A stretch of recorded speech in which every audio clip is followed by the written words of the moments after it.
Hey everyone, and thanks for joining me this week. My name is Laura Adams, and I'm a personal finance expert and author who's been hosting the Money Girl podcast since 2008. My most recent title is Money Smart Solopreneur, a personal finance system for freelancers, entrepreneurs, and side hustlers.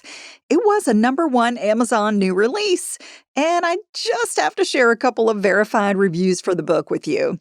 Bill says, a must-have reference guide for any freelancer or self-employed person. Money Smart Solopreneur stays on my desk as a reference guide, helping me quickly understand many of the sometimes intimidating aspects of owning a business. Instead of trudging for hours through the internet, Laura's deep knowledge and practical approach make it easy to understand even the most daunting subjects within minutes. Solopreneur has boosted my confidence in owning my own business and has allowed me more time to do what I do best. And Hallie says, seriously life-changing for my business. I'm not completely finished with the book, but it's already provided me with so much value and significantly lessened my anxiety and stress when it comes to facing money management in my business. With so many videos, blogs, courses, etc. out there, I feel like this book cuts through it all and gives you the essentials and lesser-known tips that tend to get lost in a lot of other resources. There are some productivity tips in there as well that I've since adopted and use on a daily basis. I couldn't recommend this book enough. Well done. Well, if Bill or Hallie are listening, I can't thank you enough. So if you're considering self-employment or are currently building a solo or small business, I'd love for you also to grab a copy of Money Smart Solopreneur. You can get it as a paperback, ebook, or audiobook. Here on Money Girl, my mission is to help you get the knowledge and motivation to prioritize your finances, build wealth, and have more security and less stress. Every episode is kind of like a mini money training designed to help you take your financial life to the next level. So if that's what you're looking for, be sure to subscribe to the show. And thank you if you're already a longtime listener. I know many of you are. If you're enjoying the show or you've got a personal finance or even a small business question, you can leave a message 24/7 by calling 302-364-0308. And you're also free to shoot me an email anytime using my contact page at lauradadams.com. Today's episode is number 734, called How Much You Should Save for Retirement by Age, Even in a Recession. I want to thank Adam, who inspired this show. He says, hi, Laura, can you talk about retiring during a recession or preparing for retirement while a recession is happening? Does it make sense to delay retirement for a few years or even move somewhere with a lower cost of living if I'm behind on saving? Thank you, Adam. Saving for retirement is the granddaddy of financial goals because it requires a significant nest egg. And a recession can certainly make it challenging to save enough if you lose your job or you get lower than expected investment returns. Knowing how much to save for retirement is really more of an art than a science, even when the economy is stable, because there are so many variables, and I'm going to cover them here.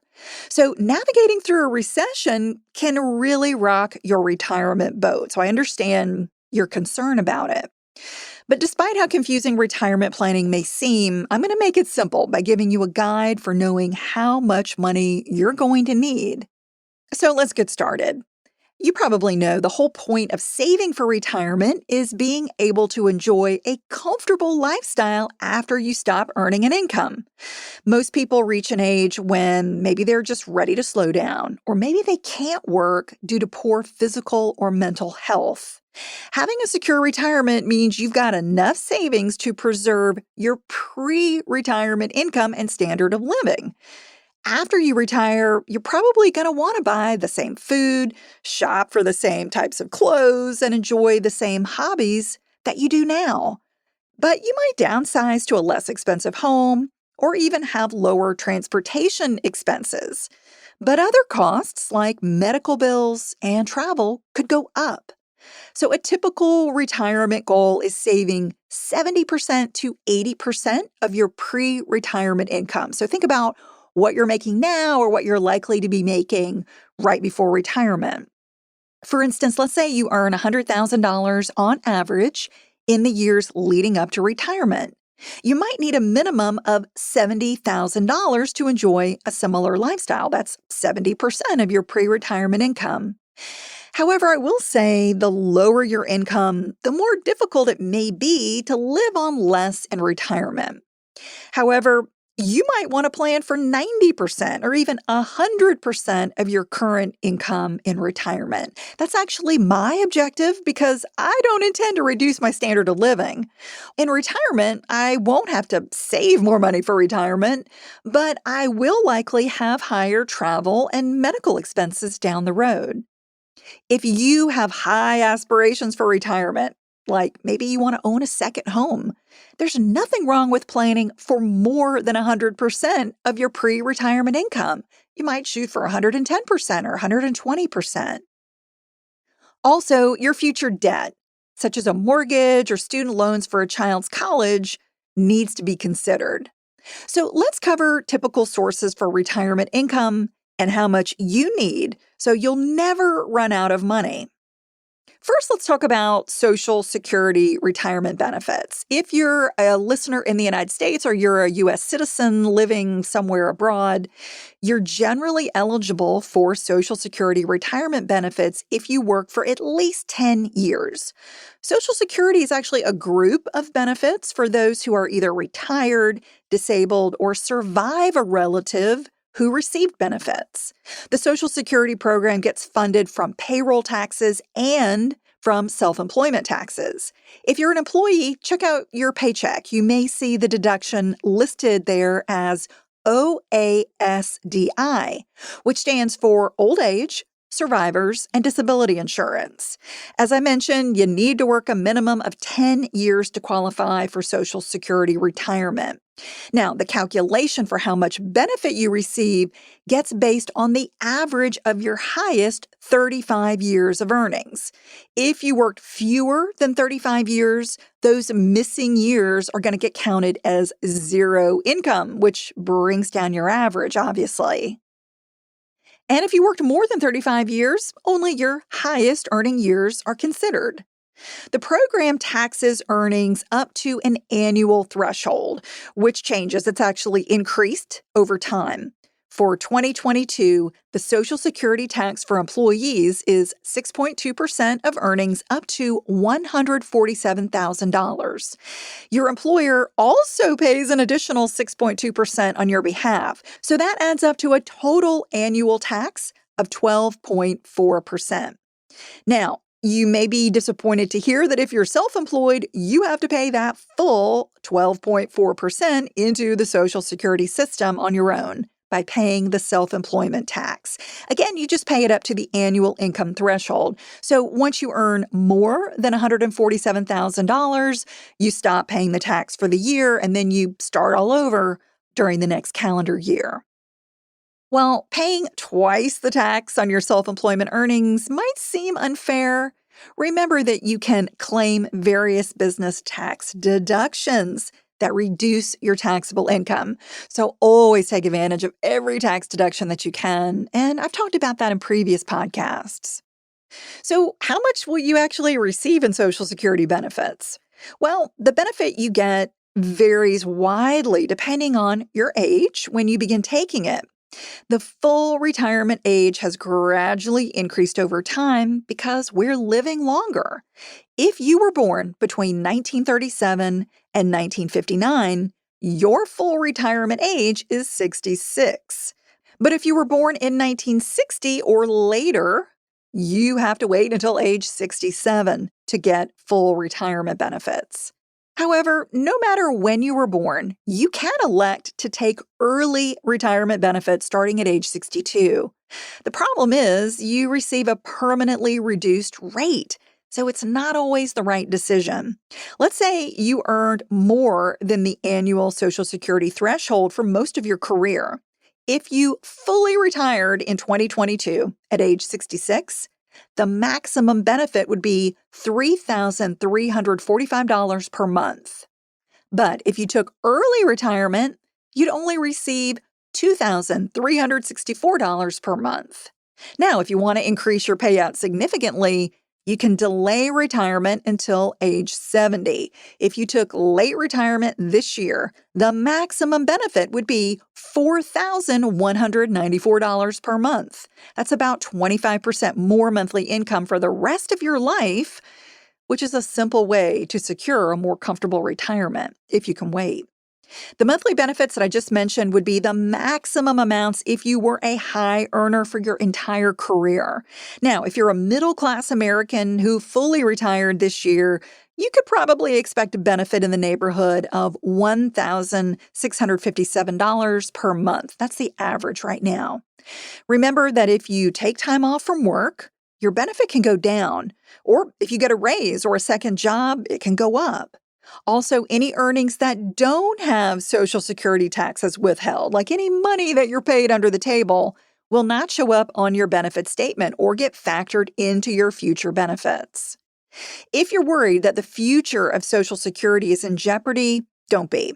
While the reserve fund is dwindling, minor policy changes like increasing the payroll and the self-employment tax, or even the annual income threshold, are all we'd need to do to raise revenue and keep the program healthy.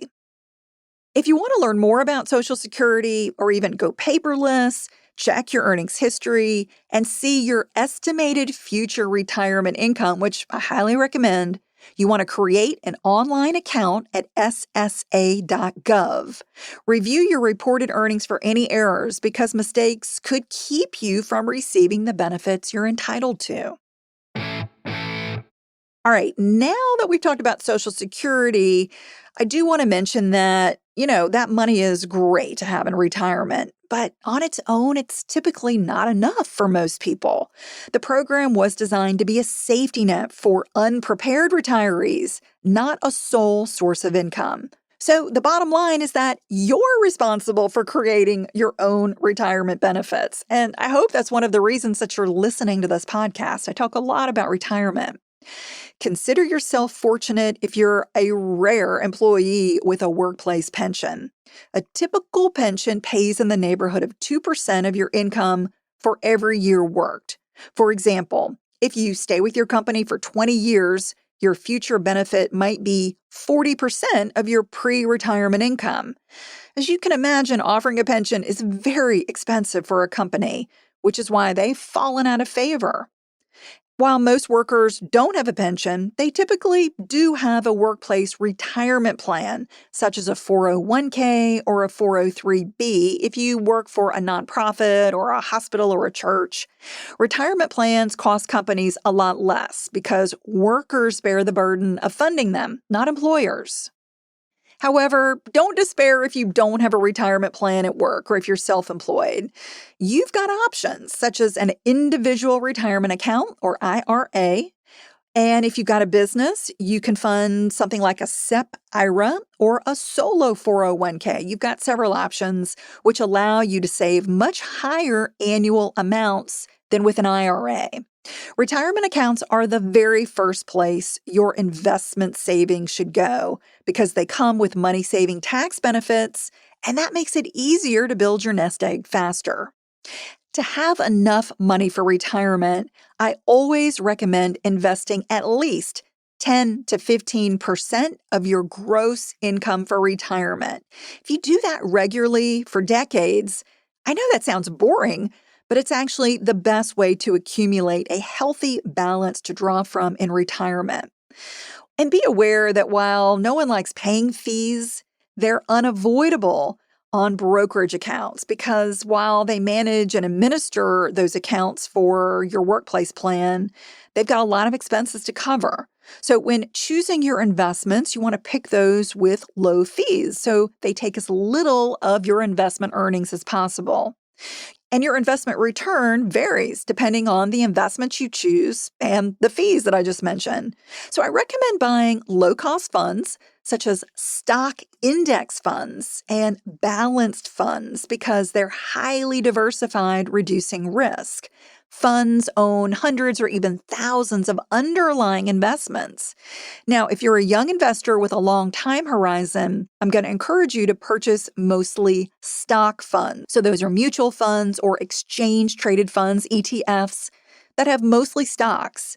They're going to offer you higher returns over the long term.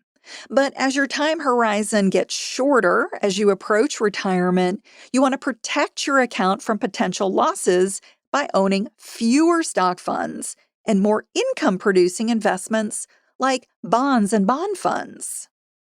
Before I cover exactly how much you need to retire, I want to explain why I said the planning process is more of an art than a science. I'm going to cover 8 factors that play a massive role in how much you need to save for retirement. Number 1 is your retirement age. This is critical because the earlier you need that retirement income, the more you have to save. Most people use the age they'll start receiving Social Security as a default. But if you accumulate a large nest egg, you can retire earlier. The second factor is how much you've already saved. That plays a significant role in how big your nest egg will be at retirement. The sooner you begin saving, the more compounding interest works in your favor to grow your balance. So, you want to start sooner than later, even if you can only invest small amounts for retirement. The third factor is your average pre-retirement investment return. That determines how quickly your investments can grow. For example, investing $200 monthly for 40 years at a 3% return would grow to about $185,000. But if you get an 8% return, you'd have over $700,000 to spend in retirement. So that's where those investment fees and your return on investment come into play. It's why it's so important. The fourth factor is your post-retirement investment return. This is also crucial because you must get a return from a portion of your savings while also keeping it safe in low-risk investments after you've retired. The fifth factor is how much Social Security you'll receive or other income as a pension, as I mentioned. All of that is critical for accurate retirement planning. In general, Social Security may replace 30% of your pre-retirement income if you're a typical worker. The sixth factor is inflation, which, we're hearing a lot about right now. This causes prices to rise, making your retirement income less valuable. It's good to know that Social Security retirement benefits get adjusted for inflation as the cost of living rises. However, it could lag significantly. Number 7 is your withdrawal rate. This is how much money you take out of your nest egg each year in retirement. Many people believe they can live on less than their pre-retirement income, as I mentioned. However, if you dream of going on lavish trips, living in an expensive area, or end up needing costly medical care, you may require more income in retirement than you're getting right now. And number 8 is your longevity. This is probably the biggest unknown for all of us when it comes to retirement planning, right? If you're relatively healthy at full retirement, statistics show you'll live well into your 80s. And if you have a good family health history and take care of yourself, you could easily need retirement income well into your 90s. Okay, taking all of that into account, how much do you need to retire? Well, most people need to accumulate at least 10 times their average annual income to generate enough retirement income. For instance, if you earn $100,000 a year, having at least $1 million is a wise retirement goal.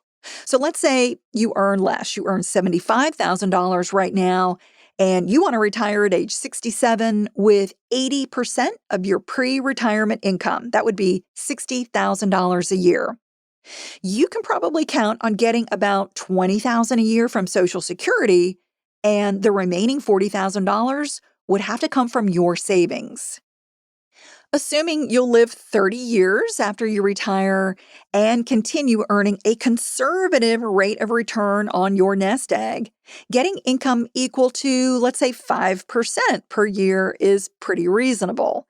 If you divide your annual desired income by this rate, That's a total savings of $800,000. So the math there is $40,000. That's the amount that you need to come up with of your own income, divided by 0.05.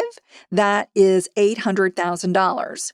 So as you can see, multiplying your pre-retirement income by 10, which would come to $750,000, that's a $75,000 annual income times 10, that gets you pretty close to the same number. But if you wanted 100% of your income instead of 80% of it in retirement, you'd need about 14 times your $75,000 salary, or just over $1 million.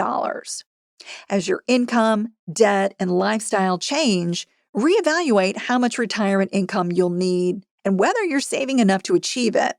While there are many unknowns, these basic calculations give you a target savings number to shoot for. You might have other assets like a paid-for home or income from a part-time job or business to help boost your retirement savings. One way to make sure you're on track for retirement is to have a savings goal based on your age, such as a balance equal to your annual salary by age 30, 2 times your salary by age 40, 4 times your salary by age 50, 8 times your salary by age 60, and 10 times your salary by age 66 to 67. Now, if you're thinking, Laura, I am way behind. So if you're not on pace to have what you need by your age right now, don't stress out about it. Just increase your savings rate. All right, let's get back to Adam's question about retiring during a recession. If economic conditions create a financial hardship and you get behind on retirement savings, it's critical to catch up as soon as you're back on your feet. If you work for an industry that could be hit hard by a potential downturn, consider investing 20% or more of your income instead of the 10 to 15% that I mentioned. That way, you'll get ahead sooner rather than later. Another way to protect your retirement savings is to make additional catch-up retirement contributions when you reach age 50. For 2022, workers over 50 can contribute an additional $6,500 for a total of $27,000. That's to a 401k or a 403b at work. And if your company offers retirement matching, the overall contribution limit for those over 50 increases to 100% of your compensation, or $63,500, whichever is less. And if you're getting close to retirement but haven't saved at least 80% of your goal, it's essential to continue earning an income and investing for as long as possible. However, as Adam mentioned, one option to retire on less is relocating to a less expensive city in the United States or abroad.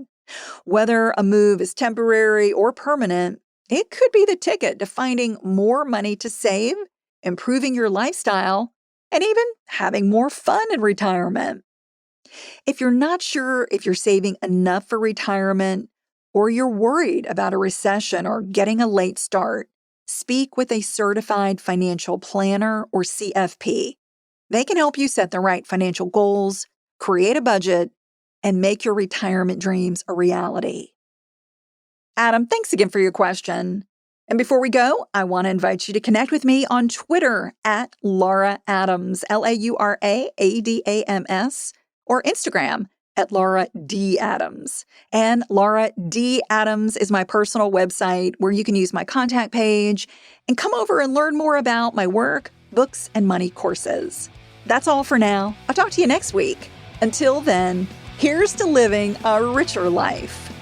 Money Girl is a quick and dirty tips podcast. It's audio engineered by Steve Rickyberg with editing by Adam Cecil. Our advertising operations specialist is Morgan Christensen. Our digital operations specialist is Holly Hutchins. Our marketing and publicity assistant is Davina Tomlin. And our intern is Brendan Pika.